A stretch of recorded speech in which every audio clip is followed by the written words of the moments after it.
Aqui estamos, na Terra, 66 milhões de anos atrás.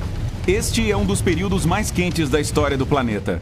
Ainda não existem calotas polares, tudo é verde e exuberante, e os dinossauros vagam pela Terra.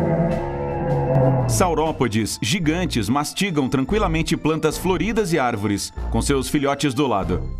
Você precisa forçar o pescoço para ver a cabeça deles, que estão 5 andares acima da sua. Mas é aí que você vê outra coisa, um ponto brilhante no céu. Só pode ser uma estrela cadente. Faça um pedido.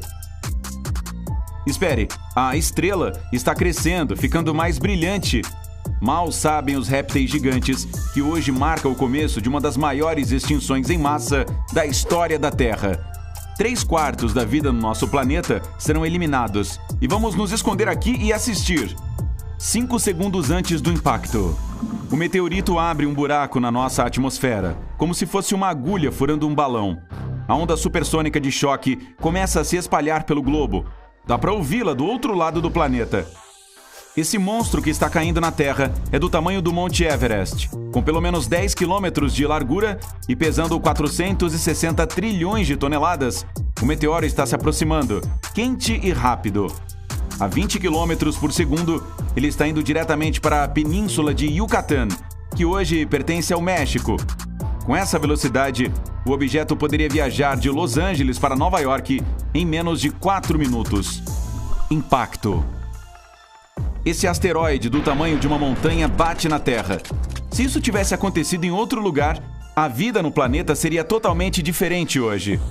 A península de Yucatán, que estava praticamente toda debaixo d'água na época, foi apenas um entre 8 lugares existentes no mundo que deixaria uma pedra espacial gigante extinguir quase toda a vida do planeta. Ou seja, o asteroide só tinha 13% de chance de causar uma extinção em massa. Só que ele atingiu o lugar certo. Quanto azar, não é mesmo? No momento do impacto, acontece uma explosão que é 1 bilhão de vezes mais poderosa do que a erupção do maior dos vulcões. A luz é tão intensa que parece que outro sol surgiu na superfície do nosso planeta. O meteorito escava a crosta terrestre e explode em milhões de pedaços. Ainda dá para ver a cicatriz que ele deixou. A cratera de Chicxulub tem 150 quilômetros de largura e 20 quilômetros de profundidade. Dá para colocar o estado norte-americano de Vermont lá dentro e 24 Burj Khalifas empilhados. Uma coisa que deixa uma cicatriz assim causa consequências globais. Com o impacto, a onda de choque se espalha por milhares de quilômetros na superfície. O ar derruba florestas em segundos. Tudo que está no raio da explosão é destruído. Nada sobrevive. Porém, isso foi apenas o começo. Pequenos fragmentos do meteorito, bem como partes da Terra que saíram do lugar por causa do buraco gigante que ele escavou, são lançados, chegando a lugares distantes como o Canadá. O céu se incendeia com um monte de bolas de fogo. E elas batem na superfície também. Os dinossauros que não estavam no raio de alcance da explosão correm, apavorados. Mas não há onde se esconder. As coisas só vão piorar a partir de agora. As ondas de choque percorrem o mar. O tsunami tem mais de 1,5 km quando atinge o litoral. As ondas continuam viajando, alcançando os cantos mais distantes do planeta. Mesmo depois de atravessar o Pacífico e subir para o Atlântico Norte, elas ainda têm 5 andares de altura e engolem tudo o que estiver no caminho.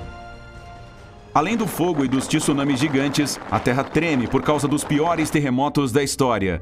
E o planeta que era exuberante e cheio de vida, poucos minutos antes, agora virou uma cena de filme de terror. Mas isso é apenas a fase 1. 5 minutos após o impacto. Pedregulhos, poeira e cinzas sobem para a atmosfera. Eles se aquecem e derretem, se transformando em uma lava quente que começa a cair sobre o solo como se fosse uma chuva ardente. 10 horas após o impacto. O fogo continua destruindo tudo que está em seu caminho. Alguns dinossauros sobreviventes da América do Norte tentam fugir para territórios desconhecidos, mas se deparam com pântanos densos e não conseguem sair de lá. 1 mês após o impacto. 15 trilhões de toneladas, 2,5 milhões de vezes o peso da Grande Pirâmide de Gizé. Foi essa a quantidade de cinzas e fuligem lançada na atmosfera. A nuvem cobre o planeta inteiro e bloqueia o Sol, deixando a Terra em total escuridão.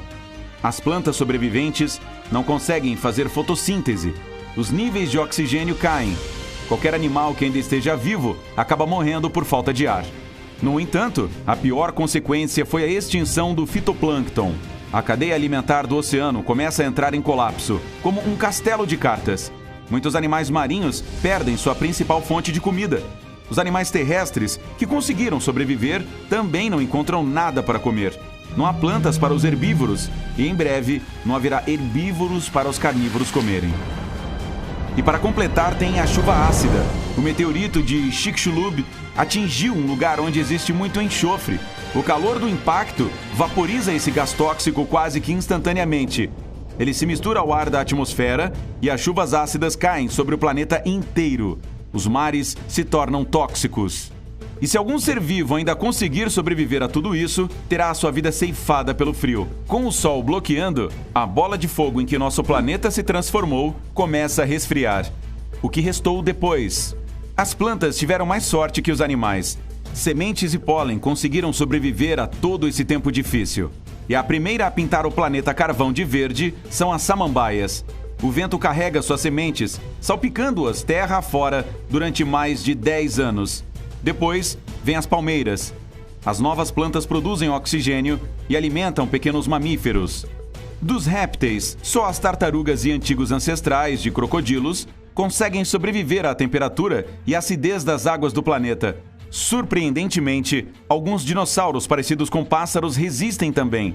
Outras espécies de pássaros evoluíram e estão por aí até hoje. Mas a parte triste é que todos os animais com mais de 25 quilos foram extintos. O reino animal levou muito tempo para se recuperar. Mamíferos maiores, como rinocerontes, começaram a surgir apenas 15 milhões de anos após o extermínio dos dinossauros. As baleias azuis, as maiores criaturas já vistas no planeta, maiores até que qualquer dinossauro, só surgiram pouco mais de 4 milhões de anos atrás. Será que os dinossauros tiveram alguma chance de lutar? Cientistas afirmam que se o meteorito tivesse atingido o fundo do mar, a história seria totalmente diferente. Sim, os maremotos seriam 10 vezes mais altos do que os que devastaram o planeta. Mesmo um gigante mega tsunami não seria capaz de destruir 75% das plantas e animais da Terra. O que deu cabo dos dinossauros foi o blackout global. Se o meteorito tivesse batido no fundo e não no mar raso do Golfo do México, não haveria tanta poeira e cinzas na atmosfera. Isso diminuiu os níveis de oxigênio e cortou a cadeia alimentar pela raiz. Existe uma teoria de que as mudanças climáticas e outras condições que a Terra tinha 66 milhões de anos atrás teriam acabado com os dinossauros do mesmo jeito, com ou sem meteorito.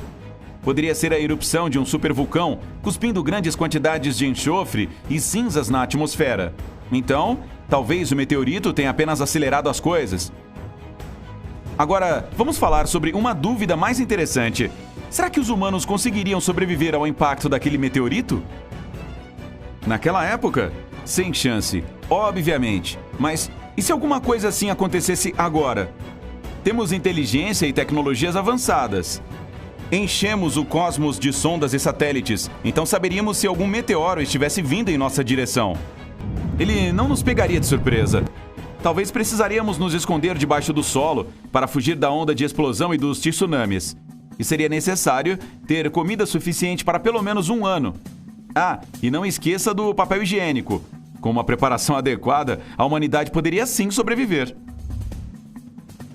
O principal problema depois de um acontecimento desses é resistir ao inverno global quando as cinzas cobrirem o céu. Mas nossa espécie consegue lidar com isso. É só perguntar a qualquer um que vive em Oymyakon, na Rússia. Essa cidade de 500 pessoas está no Guinness Book como o lugar habitado mais frio da Terra. Eles já viram o termômetro registrar menos 68 graus. E quanto à preservação da flora e da fauna? Nossa espécie vem trabalhando nisso há muito tempo. Existe um banco mundial de sementes na ilha de Svalbard. Ele tem cerca de 40 andares subterrâneos e capacidade para armazenar mais de 2 bilhões de exemplares. A localização foi escolhida por causa do gelo permanente e da baixa atividade de placas tectônicas. Preservar todos os animais do planeta seria uma tarefa árdua. Talvez com engenharia genética, clonagem ou alguma outra coisa isso daria certo. E que tal prender todos dentro de um porão, incluindo crocodilos, ursos e cobras? Bem, nesse caso, eu preferiria tentar minha sorte aqui em cima mesmo. Obrigado.